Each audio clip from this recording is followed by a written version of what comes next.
നമ്മൾ മലയാളികളെല്ലാം സ്നേഹിക്കുന്ന ശ്രീ മോഹൻലാലിനെ പോലുള്ള ഒരാളെ പറ്റി അങ്ങനെ പറഞ്ഞപ്പോൾ ഈ സംഘടനയുടെ നേതൃസ്ഥാനത്തിരുന്ന് അത് ചെയ്യേണ്ടി വന്നു എന്ന് മാത്രമേ ഉള്ളൂ. ഇപ്പം നല്ല കമൻറ്റ് വന്നതുപോലെ മോശം കമൻറ്റ് വരാനും ഒരു പ്രവൃത്തി മതി. ബേസിലായിട്ടാണെങ്കിൽ മാത്രം ആദ്യം ഇച്ചിരി കോമഡി പറയാൻ നോക്കി, അതാണ് വർക്കായത്.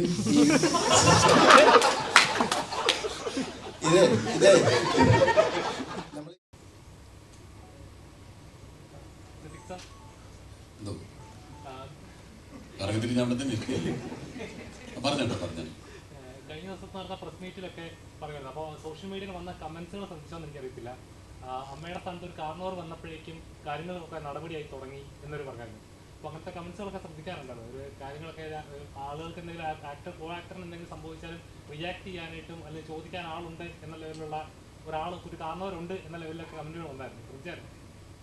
അത് ശ്രദ്ധിച്ചായിരുന്നു. അത്തരം കമൻറ്റുകൾ വരുമ്പോഴും ഞാൻ ഭയക്കുന്നത് ഇതേപോലെ എന്തെങ്കിലും ഒരു നമ്മുടെ ഭാഗത്തുനിന്ന് വീഴ്ച വന്നാലും ഇതേപോലെ ഒരുപാട് ഓപ്പോസിറ്റ് ആയിട്ടുള്ള കമൻറ്റുകളും വരാൻ സാധ്യതയുണ്ട്. അപ്പോൾ എന്ത് കാര്യം ചെയ്യുമ്പോൾ സൂക്ഷിച്ച് ചെയ്യണം. ഇപ്പോൾ നമ്മളൊരു കാര്യം ചെയ്തു എന്ന് പറയുന്നത് ഒരു വലിയ കാര്യമായിട്ട് എനിക്ക് തോന്നുന്നില്ല. അത് ഞാൻ ചെയ്തതുപോലെ നിങ്ങൾ ചെയ്താലും അതിന് പോലീസിൻ്റെ ഭാഗത്തുനിന്ന് ഒരു ആക്ഷൻ ഉണ്ടാവും. കാരണം അതൊരു പബ്ലിക് ന്യൂസൻസ് ആയിട്ടാണ്. അപ്പോൾ അതിൻ്റെ താഴെ വന്ന എല്ലാ കമൻറ്റുകളും അതിനനുകൂലമായിട്ട് പറയാൻ കാര്യം അത്രയധികം ഒരു പബ്ലിക് ന്യൂസൻസ് ആയിട്ട് ആളുകൾക്ക് തോന്നിയതുകൊണ്ടാണ്. അപ്പോൾ ഞാൻ പരാതി കൊടുത്തതുപോലെ വേറെ ആര് കൊടുത്താലും ഇതേ നിയമ നടപടികൾ തന്നെ ഉണ്ടാവുമായിരുന്നു. പക്ഷേ എനിക്കത് ചെയ്യേണ്ടി വന്നതെന്ന് വെച്ചാൽ ഞാനൊരു സംഘടനയുടെ നേതൃസ്ഥാനത്തിരിക്കുമ്പോൾ ആ സംഘടനയിൽപ്പെട്ട ഒരാളെ, പ്രത്യേകിച്ച് നമ്മൾ മലയാളികളെല്ലാം സ്നേഹിക്കുന്ന ശ്രീ മോഹൻലാലിനെ പോലുള്ള ഒരാളെ പറ്റി അങ്ങനെ പറഞ്ഞപ്പോൾ ഈ സംഘടനയുടെ നേതൃസ്ഥാനത്തിരുന്ന് അത് ചെയ്യേണ്ടി വന്നു എന്ന് മാത്രമേ ഉള്ളൂ. അപ്പോഴും ഞാൻ പല പ്രാവശ്യം ആലോചിച്ചിട്ടാണ് അത്തരം പ്രവൃത്തിയിലേക്ക് ഇറങ്ങി ചെല്ലുന്നത്. കാരണം ഇപ്പം നല്ല കമൻറ്റ് വന്നതുപോലെ മോശം കമൻറ്റ് വരാനും ഒരു പ്രവൃത്തി മതി. എപ്പോഴും നമ്മൾ ചെയ്യുമ്പോൾ ആലോചിച്ചും സൂക്ഷിച്ചും തന്നെയാണ് ചെയ്യുന്നത്. ഇപ്പം ഞാൻ നിങ്ങളുടെ മുമ്പിൽ ഇവിടെ വന്നിരുന്ന് സംസാരിക്കാനിരിക്കുമ്പോൾ പോലും ഞാൻ ഉള്ളിൽ പ്രാർത്ഥിക്കുന്നത് എൻ്റെ വായിൽ നിന്നും ഒരു അവിവേകം വീണു പോകരുത്. കാരണം അത് വീണാൽ അത് റെക്കോർഡഡാണ്. അപ്പം അത് നമ്മൾ പറയുന്നൊരു കാര്യം മറ്റൊരു രീതിയിൽ ആളുകൾക്ക് എടുക്കാൻ അല്ലെങ്കിൽ വേറെ രീതിയിൽ ഇൻ്റർപ്രറ്റ് ചെയ്യാൻ പറ്റുന്ന രീതിയിൽ പോലുള്ളൊരു വാക്ക് പോലും എൻ്റെ വായിൽ നിന്ന് വീഴരുത് എന്നുള്ളൊരു പ്രാർത്ഥനയോട് കൂടിയിട്ടാണ് ഞാൻ നിങ്ങളുടെ മുമ്പിൽ സംസാരിക്കാനിരിക്കുന്നത്. അപ്പോൾ അത് ഒരു പ്രവൃത്തി ചെയ്യുമ്പോൾ 100 പ്രാവശ്യം ആലോചിച്ചിട്ടാണ് ചെയ്യുന്നത്. പക്ഷെ തീരുമാനിച്ചാൽ പിന്നെ ഞാനത് പ്രാവർത്തികമാക്കാൻ ശ്രമിക്കും. പിന്നീട് എൻ്റെ വരായികൾ അനുഭവിക്കാൻ ഞാൻ തയ്യാറായിട്ട് തന്നെയാണ് ചെയ്യുന്നത്. പക്ഷേ ചെയ്യുന്നതിന് മുമ്പ് ഒരുപാട് ആലോചിച്ചതിന് ശേഷമാണ് ഒരു പ്രവൃത്തി ചെയ്യുന്നത്. ഇനിയിപ്പോൾ അത് കുറച്ചുകൂടെ കൂടുതൽ ശ്രദ്ധിക്കേണ്ടിയിരിക്കുന്നു. കാരണം ഇപ്പോൾ ഒരു വ്യക്തി എന്നുള്ളത് മാത്രമല്ല, വലിയ ഒരു സിനിമാ താരങ്ങൾ ഉൾപ്പെടുന്ന, സിനിമയിലെ നടീനടന്മാർ ഉൾപ്പെടുന്ന ഒരു സംഘടനയുടെ നേതൃസ്ഥാനത്ത് ഇരിക്കുമ്പോൾ ഞാൻ എന്തെങ്കിലും ഒരു മോശം പ്രവൃത്തി ചെയ്താൽ എൻ്റെ സംഘടനയിലുള്ള ഓരോ അംഗങ്ങളെ അത് ബാധിക്കും എന്നുള്ളതുകൊണ്ട് കുറച്ചുകൂടെ ശ്രദ്ധിക്കണമെന്നേ തോന്നിയിട്ടുള്ളൂ. അതുപോലെ തന്നെ ഇപ്പോൾ മലയാള സിനിമ നല്ല രീതിയിൽ വളർന്നുകൊണ്ടിരിക്കുന്ന സമയം അതേ നല്ലതെന്ന് പറയുമ്പോൾ അതിന് ഒരു മോശം വശമുണ്ട്. ഇടയ്ക്ക് ഒരു റിവ്യൂസ് ആയിരുന്നു വിഷയമെങ്കിൽ ഇപ്പോൾ കഴിഞ്ഞ ദിവസം അനു സാർ ഒരു സ്റ്റേറ്റ്മെൻറ്റ് പറഞ്ഞായിരുന്നു. അദ്ദേഹത്തിൻ്റെ പടം ബുക്ക് മൈ ഷോയിൽ ഫുൾ ടിക്കറ്റുകൾ ഉണ്ടായിട്ടും തിയേറ്ററിൽ ചെന്ന് നോക്കുമ്പോൾ 12 പേരെ ഉണ്ടായിരുന്നുണ്ട്. ഏജന്റുമാർ അങ്ങനത്തെ കുറേ മിഡിലിൽ നിൽക്കുന്ന ആളുകൾ കുറേ കാശ് മേടിക്കുന്നു. അപ്പോൾ ഇങ്ങനെ മലയാള സിനിമ ഒരു സൈഡിൽ നന്നായിട്ട് പോകുമ്പോൾ മറ്റൊരു സൈഡിൽ നശിപ്പിച്ചുകൊണ്ടിരിക്കുകയാണ്. ശരിക്കും അങ്ങനെ ഉണ്ടെന്ന് വിശ്വസിക്കുന്നുണ്ടോ? എനിക്കതിൻ്റെ ഒരു സ്റ്റാറ്റിസ്റ്റിക്സിനെ പറ്റിയിട്ട് വലിയൊരു ഗ്രാഹ്യമില്ല. ഞാനത് അത്ര ആഴത്തിൽ അതിനെപ്പറ്റി പഠിച്ചിട്ടില്ല. ഇപ്പം ബുക്ക് മൈ ഷോയിൽ ടിക്കറ്റ് ബുക്ക് ചെയ്തിട്ടും പൊതുവെ തിയേറ്ററുകാർ പറയാറുണ്ട് ഇങ്ങനെ ബുക്ക് മൈ ഷോയിൽ ചിലപ്പം 60-70 ടിക്കറ്റുകൾ പോയിട്ടുണ്ടാവും, പക്ഷേ തിയേറ്ററിൽ ആളുകൾ കാണാൻ കുറവാണെന്നൊക്കെ തിയേറ്ററുകാർ പറയുന്നുണ്ട്. അതിൻ്റെ നിജസ്ഥിതി എന്താണെന്നും കൃത്യമായിട്ട് എനിക്കറിവില്ല. പക്ഷേ എന്നാലും നമ്മൾ നേരത്തെ പറഞ്ഞതുപോലെ സിനിമ വളർന്നുകൊണ്ടിരിക്കുന്ന ഒരു സമയമാണ്. നല്ല നല്ല സിനിമകൾ ഒരുപാട് ഉണ്ടാവും. ഒരു നല്ല സിനിമ തിയേറ്ററിൽ വന്നു കഴിഞ്ഞാൽ അതിനിപ്പോൾ ഒരു പ്രീ പബ്ലിസിറ്റി ഇല്ലെങ്കിലോ ഒന്നും അതിന് സിനിമയെ ബാധിക്കില്ല. സിനിമ അർഹിക്കുന്ന പ്രാധാന്യത്തോടുകൂടി അതല്ലെങ്കിൽ അർഹിക്കുന്ന വിജയം അത് കിട്ടുമെന്ന് വിശ്വസിക്കുന്ന ഒരാളാണ് ഞാൻ. ഇപ്പോൾ ഈ നേരത്തെ പറഞ്ഞ ജാനമൻ എന്ന് പറയുന്ന സിനിമ, ആ സിനിമ ഇറങ്ങിയെന്നാണ് ഞാൻ അങ്ങനത്തെ ഒരു സിനിമ ഉണ്ടെന്നുള്ളത് അറിയുന്നത്. ഞാൻ അതിനു മുമ്പ് അതിൻ്റെ ഒരു പ്രീ പബ്ലിസിറ്റിയെ കുറിച്ചൊന്നും ഞാൻ ബോധവാനായിരുന്നില്ല. പക്ഷെ ആ സിനിമ ഇറങ്ങി അതിനെപ്പറ്റി ജാനമൻ ആ സിനിമ ഇറങ്ങി അതിന് കിട്ടിയ അഭിപ്രായം കൊണ്ട് അത് വളർന്നു കയറി വന്നു. രോമാഞ്ചം എല്ലാം അങ്ങനെയാണ്. ഇപ്പോൾ ആവേശം എന്ന് പറയുന്ന സിനിമ കുറേ നാളായി അതിൻ്റെ ഷൂട്ടിങ്ങിനെ പറ്റി നമ്മൾ കേൾക്കുന്നുണ്ട്. പക്ഷെ തിയേറ്ററിൽ വന്നിട്ട് ആ സിനിമ ഉണ്ടാക്കുന്ന ഒരു ഇമ്പാക്റ്റ് അത് തന്നെയാണ് സിനിമയുടെ അൾട്ടിമേറ്റ് വിജയമെന്ന് വിശ്വസിക്കുന്ന ഒരാളാണ്. അതല്ലാതെ ബുക്ക് മൈ ഷോയിലെ റേറ്റിങ്ങോ അതൊക്കെ നമുക്ക് എവിടെയെങ്കിലും പറയാം എന്നല്ലാതെ അതല്ല, ജനങ്ങൾ തീരുമാനിക്കും. അവർ നിഷ്പക്ഷരാണ്. നല്ല സിനിമ കണ്ട കൈയടിക്കാൻ, മോശം സിനിമ കണ്ട പോവുകയും ചെയ്യും. അതിനവർക്കിനി അവർ വേറൊന്നും ഒരു ക്രൈറ്റീരിയ എടുക്കാറില്ല. അവരെ രസിപ്പിക്കുന്ന സിനിമകൾക്ക് കൈയടിക്കുക, മോശം സിനിമകൾക്ക് അവർ പോവും. അപ്പോൾ അത് മാത്രമാണ് ഞങ്ങളെപ്പോഴും കീനായിട്ട് വാച്ച് ചെയ്യാൻ ശ്രമിക്കുന്നത്. മറ്റ് റെക്കോർഡ്സോ സ്റ്റാറ്റിസ്റ്റിക്സോ ഞങ്ങൾ അത്രയധികം ശ്രദ്ധിക്കാറില്ല എന്നുള്ളതാണ് സത്യം.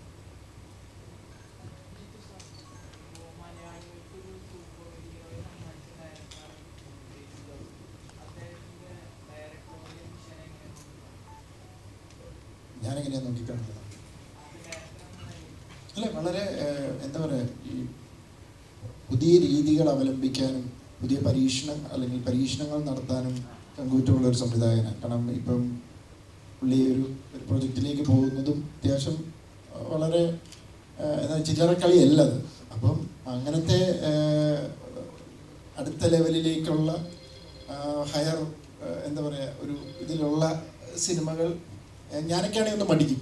പക്ഷേ ബേസിലിനെ പോലെ ഇപ്പോൾ ഒരു അപ്കമിങ് 3 പടം ചെയ്തു അല്ലേ?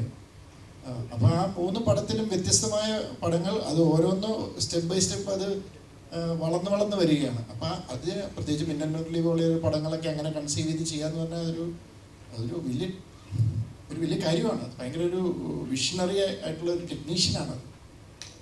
അതാണ് ഞാൻ കാണുന്നത്, ഒരു ഡയറിങ് ആയിട്ടുള്ളൊരു ഡയറക്ടർ, പരീക്ഷണങ്ങൾ നടത്താനായിട്ടുള്ള ചങ്കൂറ്റുള്ള ഒരു ഡയറക്ടർ, അങ്ങനെ ഞാൻ കാണുന്നത്. സിദ്ദീഖ് റൈറ്റർ കെ അദ്ദേഹം ആദ്യം പറഞ്ഞു 90കളിൽ കോമഡി വളരെ നന്നായി ചെയ്തിരുന്ന ഒരു ആക്ടറാണ് താങ്കൾ. അപ്പോൾ ജഗദീഷ് ചേട്ടൻ തുടങ്ങിയ എക്സ്പീരിയൻസ്ഡ് ആയിട്ടുള്ള ഒരുപാട് ആക്ടറുകൂടെ നന്നായിട്ട് അഭിനയിച്ച താങ്കൾ ഈ പുതിയ ജനറേഷനിലുള്ള ആൾക്കാരുടെ കൂടെ അഭിനയിക്കുമ്പോൾ എന്ത് തോന്നുന്നു? പിടിച്ചു നിൽക്കാൻ വലിയ പ്രയാസമാണ്. കാരണം നമ്മളും ഒരുപാട് മുമ്പ് അഭിനയിച്ച് ശീലിച്ചൊരു രീതിയുണ്ടല്ലോ, ആ രീതി അതേപോലെ ഫോളോ ചെയ്താൽ ഇപ്പോൾ ഇവർ തമാശ പറയുന്ന രീതിയും ഇവർ അഭിനയിക്കുന്ന രീതിയും ഒക്കെ കുറെ കൂടെ വ്യത്യാസമാണ്. അപ്പോൾ നമ്മൾ അവരുടെ കൂടെ അതേപോലെ നിന്നില്ലെങ്കിൽ നമ്മൾ ഔട്ട്ഡേറ്റഡ് ആയിരിക്കും. നിങ്ങൾ പ്രേക്ഷകൻ സിനിമ കാണുമ്പോൾ ഒരു വിഭാഗം ആളുകൾ അഭിനയിക്കുന്ന ഒരു ഈസിനെസ്സോ അല്ലെങ്കിൽ അവരുടെ ആ ഒരു ആക്ടിങ്ങിൻ്റെ ഒരു പാറ്റേണോ അല്ല വേറൊരാൾ കുറച്ച് നാടകീയമായിട്ട് അതല്ലെങ്കിൽ വേറൊരു രീതിയിൽ ചെയ്യുന്നു എന്ന് തോന്നുമ്പോൾ ഞാനൊരു ഏലിയൻ ഫീൽ വരും. അപ്പോൾ ഞാൻ ഔട്ട്ഡേറ്റഡ് ആവും. അപ്പോൾ ഞാൻ എപ്പോഴും ശ്രമിക്കുന്നത് കറൻ്റ് ആയിരിക്കാനാണ്, ഇവരോടൊപ്പം അപ്ഡേറ്റഡ് ആയിട്ടിരിക്കാനാണ് ഞാൻ എപ്പോഴും ശ്രദ്ധിക്കുക. ഈ അജു ഒക്കെ വന്ന കാലം തൊട്ടേ ഞാനുമായിട്ട് വളരെ അടുപ്പം സൂക്ഷിക്കുന്ന ആളുകളാണ്. അതെന്തുകൊണ്ടാണെന്ന് വെച്ചാൽ എനിക്ക് അവരുമായിട്ടുള്ളൊരു കമ്പനി ഞാൻ വളരെയധികം എൻജോയ് ചെയ്യുന്ന ആളാണ്. ഇപ്പോൾ ആദ്യം അജു എൻ്റെ കൂടെ അഭിനയിക്കുന്ന സമയത്ത് എൻ്റെ അടുത്ത് ഒന്ന് പരിചയപ്പെട്ട് സംസാരിച്ചിട്ട് പറഞ്ഞു അത് ഞങ്ങൾക്കൊക്കെ പേടിയായിരുന്നു ഇപ്പോൾ അടുത്തേക്ക് വന്ന് സംസാരിക്കാൻ. അവരെപ്പോഴും അങ്ങനെ മാറി നിൽക്കും. അത് അവരുടെ ഒരു മടികൊണ്ടാണ്. ഇപ്പോൾ ഞാൻ ആദ്യം സിനിമയിൽ അഭിനയിക്കാൻ വന്ന സമയത്ത് എൻ്റെ സീനിയർ ആക്ടേഴ്സിൻ്റെ അടുത്ത് എനിക്കും ചെന്ന് സംസാരിക്കാൻ ഭയമാണ്. കാരണം നമ്മൾ സിനിമയ്ക്ക് പുറത്ത് നിന്ന് ഇവരെ നടീനടന്മാരായിട്ട് കണ്ടിട്ടുള്ള ആളുകളാണ്. അപ്പോൾ അവരോട് എപ്പോഴും ഒരു ആരാധനയും ബഹുമാനവും കൂടും. അപ്പോൾ ഞാനെപ്പോഴും ഇവരൊക്കെ വന്നു കഴിഞ്ഞാൽ ഞാൻ ഇവരോട് കൂടുതൽ അടുപ്പം കാണിക്കുകയും ഇവരോട് കൂടുതൽ ഇടപഴകുകയും ചെയ്യുമ്പോൾ നമുക്ക് ഇവരുടെ ഒരു രീതികൾ മനസ്സിലാവുകയും അതേപോലെ അഭിനയിക്കാൻ സാധിക്കുകയും ചെയ്യുമെന്ന് വിശ്വസിക്കുന്ന ഒരാളാണ് ഞാനെപ്പോഴും. അപ്പോൾ അവരുടെ ഒരു പാറ്റേണിലേക്ക് ഞാൻ മാറാനാണ് എപ്പോഴും ഞാൻ ശ്രദ്ധിച്ചുകൊണ്ടിരിക്കുന്നത്. അതല്ലെങ്കിൽ ഞാൻ ഔട്ട്ഡേറ്റഡായി പോകുന്നുള്ളൊരു ചിന്തയും ഭയവുമാണ് എനിക്കുള്ളത്. എല്ലാവരോടുമായിട്ടൊരു ക്വസ്റ്റ്യൻ, സിനിമ ഭയങ്കര ഫണ്ണാണ്, കോമഡി ആണെന്നൊക്കെ പറഞ്ഞു, അതുകൊണ്ടാണ് എല്ലാവരും ഇത്ര സീരിയസ് ആയിട്ടിരിക്കുന്നത്? അതല്ല, ഉച്ചയ്ക്ക് ഭക്ഷണം കഴിച്ചിട്ട് നല്ല ഉറക്കം വരുന്നുണ്ട് എല്ലാവർക്കും. സീരിയസ്നെസ് അല്ല, എല്ലാം നല്ല ഉറക്കം തൂങ്ങുക. അതുകൊണ്ടാണ് ആർക്കും ഒരു സീരിയസ്നെസ് ഇല്ല. എല്ലാവരും വളരെ ഫണ്ണായിട്ട് തന്നെയാണ് ഇരിക്കുന്നത്. ഞങ്ങൾ തിരിച്ചാണ് അങ്ങോട്ട് ചോദിക്കണമെന്നിരിക്കുന്നത്, നിങ്ങളെന്താ എല്ലാവരും മിണ്ടാതെ ഇങ്ങനെ ഇരിക്കുന്ന ഒരു എന്താ അദ്ദേഹത്തിൻ്റെ പേര് പറഞ്ഞാൽ നിപിൻ, അദ്ദേഹം മാത്രം ചോദിക്കുന്നത് എന്തുകൊണ്ടാണെന്ന് ഞാൻ ചോദിച്ചതുപോലെ അതാ ഞങ്ങൾക്ക് തോന്നിയത് തിരിച്ചാണ്. ബേസിലായിട്ടാണെങ്കിൽ മാത്രം ആദ്യം ഇത്തിരി കോമഡി പറയാൻ നോക്കി, അതാണ് വർക്കായത്. ഇതേ നമ്മൾ ഈ സിനിമയിൽ അഭിനയിക്കുമ്പോൾ ഓപ്പോസിറ്റ് ആൾ നന്നായിട്ട് പെർഫോം ചെയ്യുമ്പോൾ ഇപ്പുറത്തെ ആൾ നന്നായിട്ട് ചെയ്യും. അപ്പൊ നിങ്ങളൊന്ന് ലൈവ് ആകുമ്പോൾ ഞങ്ങൾ ലൈവ് ആവും. ഇപ്പൊ താഴെ നിന്ന് ഭക്ഷണം കഴിച്ചു നിങ്ങൾ പറഞ്ഞപോലെ നമ്മുടെ മധുരമൊക്കെ അടിച്ച് കയറ്റി ഞാൻ തമാശ പറഞ്ഞിട്ട് നിങ്ങൾ റിയാക്ട് ചെയ്ത പോലും ഇല്ല. പിന്നെ എന്റെ കൂടങ്ങ് ഇനിയിപ്പോ എന്ത് പോകും? എന്നാലും സിദ്ദിഖ് ആദ്യം ഇൻട്രൊഡക്ഷൻ പറഞ്ഞിരുന്നു ഇനി എല്ലാ ആൾക്കാരും സ്വയം ഒന്ന് പറഞ്ഞിട്ട് പിന്നെ എല്ലാവർക്കും ചോദ്യങ്ങൾ ചോദിക്കാമെന്ന്.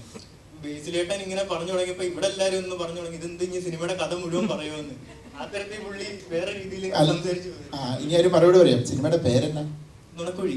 പറഞ്ഞതെല്ലാം സത്യമാണെന്ന് നിങ്ങൾ കരുതുന്നുണ്ടോ? അതൊന്നും വിശ്വസിച്ച് നിങ്ങൾ തിയേറ്ററിലേക്ക് കാണാൻ പോകണ്ട. ഞാൻ മാത്രം ചോദിച്ചാൽ എല്ലാവരും സ്വയം ഒന്ന് പറയാമെന്ന് വിചാരിച്ചാൽ അങ്ങനെയൊക്കെ വിചാരിച്ചാണ് ഇരുന്നത്. പക്ഷെ ഫുൾ ബേസിൽ പറഞ്ഞു കഴിഞ്ഞു. സോഷ്യൽ മീഡിയയിൽ താങ്കൾ കമ്പയർ ചെയ്യുന്നത് അതൊരു ബാധ്യതയില്ലേ? എപ്പോഴെങ്കിലും പെർഫോം ചെയ്യാൻ ക്യാമറയ്ക്ക് മുന്നിലെത്തുമ്പോൾ ഒരു ടെൻഷൻ ഫീൽ ചെയ്യാറുണ്ടോ?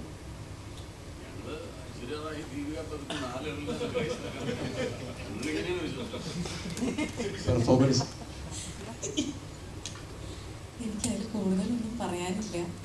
കാരണം എല്ലാവരും ഇത് ചോദിക്കുമ്പോൾ അതിനുള്ള മറുപടി ഓൾറെഡി ഞാൻ പറഞ്ഞു. അത് ആ ഒരു ടൈമിലേ ഉള്ളൂ. അത് ഇപ്പോൾ തമാശ ഞാൻ ചെയ്തതുകൊണ്ടാണ് ഇപ്പോൾ അങ്ങനത്തെ ഒരു സംഭവം വന്നത്. അടുത്തൊരു സീരിയസ് ക്യാരക്ടർ ചെയ്യുമ്പോൾ അത് ആൾക്കാരത് മറന്നിട്ട് വീണ്ടും അടുത്തതിലേക്ക് പോകും. അപ്പോൾ ഒന്ന് കഴിഞ്ഞ് അതിനെ അവിടെ വിട്ട് അടുത്ത വർക്കിലേക്ക് കോൺസെൻട്രേറ്റ് ചെയ്യാന്നുള്ളത് മാത്രമേ അത് എടുക്കുന്നുള്ളൂ. അല്ലാതെ പോകുന്ന വർക്കിലെല്ലാം അതിൻ്റെ ഒരു ഭാരം കൊണ്ടുപോവുക, അതേ ഒരു ഇമേജ് കൊണ്ടുപോവുക, അവരെങ്ങനെ ഇങ്ങനെ പറഞ്ഞു ഞാൻ ഇതേ ഇമേജ് ക്രിയേറ്റ് ചെയ്യണം, അങ്ങനത്തെ ഒന്നും എടുക്കാറില്ല. ഒന്നത് കഴിഞ്ഞു, അത് വിട്ട് അടുത്ത വർക്കിലേക്ക് കോൺസെൻട്രേറ്റ് ചെയ്യുക, അത്രേ ഉള്ളൂ. അത് ശരിക്കും ഉണ്ടല്ലോ, അതിന് ചിലർ കൊടുക്കുന്ന ഇത് ഒരു ചേച്ചി അല്ല കൽപ്പന ചേച്ചിയെ പോലെ അങ്ങനെയല്ലത്. അവർ ഭയങ്കര വേഴ്സറ്റൈൽ ആക്ടർ. പൊതുവേ പെൺകുട്ടികൾ അല്ലെങ്കിൽ അവർ ആക്ട്രസസ് ഹ്യൂമർ ചെയ്യുന്നത് വളരെ കുറവാണ്. അവരത് ചെയ്യുമായിരുന്നു. ആ ലീഗിലേക്ക് ഒരാൾ വന്നു. പക്ഷേ ഗ്രേസിനെ സംബന്ധിച്ചിടത്തോളം ഗ്രേസിൻ്റെതായ ഒരു ശൈലിയുണ്ട്. അല്ലാതെ അവരെ പോലെ അഭിനയിക്കുന്നില്ല. വേഴ്സറ്റാലിറ്റിയിലാണ് അവർ ആ ഇതിൽ വന്നിരിക്കുന്നത്.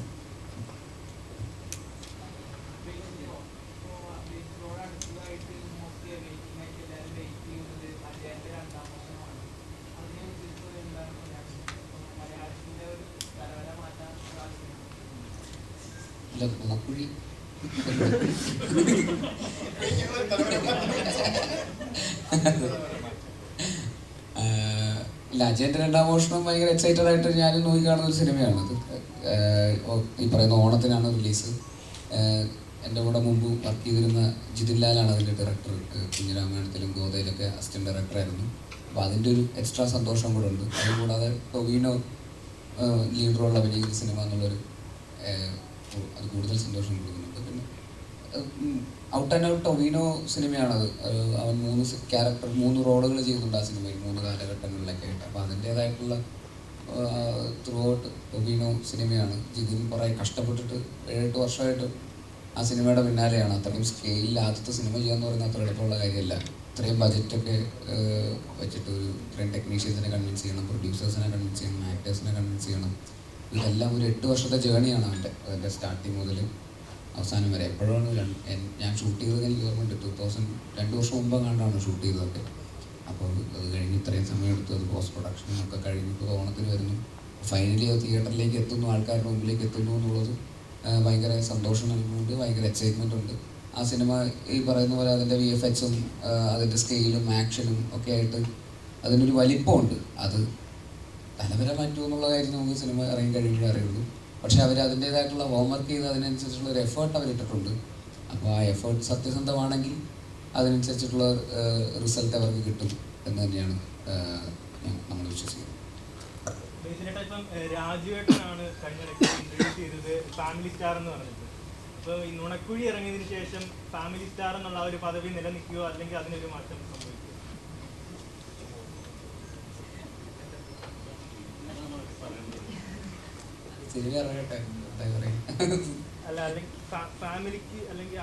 ഫാമിലി സിനിമയാണ്. ഓക്കെ, അതാണ് ഉദ്ദേശിക്കുന്നതെങ്കിൽ കറക്റ്റ്. ഫാമിലി ഇതൊരു പ്രോപ്പർ ഫാമിലി സിനിമ തന്നെയാണ്, അതിന് സംശയമില്ല. ഇത്ര ആക്ടേഴ്സ് ഉണ്ട്. അതിൻ്റെ ഹ്യൂമറൊക്കെ ആരെയും ഉപദ്രവിക്കുന്ന തരത്തിലുള്ള ഹ്യൂമറൊന്നുമല്ല. തീർച്ചയായിട്ടും അതൊരു ഫാമിലി കോമഡി എൻ്റർടൈനർ എന്ന് പറയുന്ന കാറ്റഗറിയിൽ വന്ന് കണ്ട് ആസ്വദിച്ചിട്ട് പോകാൻ പറ്റുന്ന ഒരു സിനിമ തന്നെയാണ് എന്ന് തന്നെയാണ് ഞങ്ങൾ വിശ്വസിക്കുന്നത്.